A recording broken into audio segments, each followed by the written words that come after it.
Hello everyone, আশা করি সকলে ভালো আছেন। মেহেদী হাসান হৃদয় এই যে রিসেন্ট একটা ইন্টারভিউতে মানে চ্যানেল আই ইন্টারভিউতে তিনি একটি কথা তাকে সাংবাদিক প্রশ্ন করে, ভাই এটি অ্যাকশন মুভি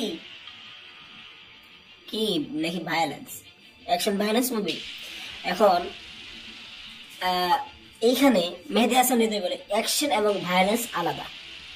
তবে এখানে কিন্তু হতাশার কথা আছে। ভায়োলেন্স কি বলতে চাচ্ছে?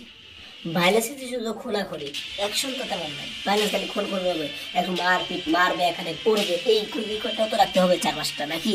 তাহলে এটা ফুল প্যাকেজ অ্যাকশন ভায়োলেন্স, এটা যদি মানে। তো যাই হোক, ভায়োলেন্স অতিরিক্ত ভায়োলেন্স হলেও ঠিক আছে। আবার নাকি কি কটা 18 সার্টিফিকেট দিয়ে ফেলে নাকি, বেশি একেবারে ওরকম ভায়োলেন্স দিলে আবার যে 18 সার্টিফিকেশন দিয়ে ফেলে আয় একটু কমে যাবে। যাই হোক, আসতেছে খুব শীঘ্রই। আমরা কতটুকু এক্সাইটেড অবশ্যই জানাতে পারি। আর ভায়োলেন্স মাপের মুভি নাকি এটা, দেখা যাক মেহেদী হাসান কি বলতে চাইলো, আমরা সম্পূর্ণ বুঝতে পারবো আর কি। Okay, good bye, thank you পুরো ভিডিওটি দেখার জন্য। Thank you.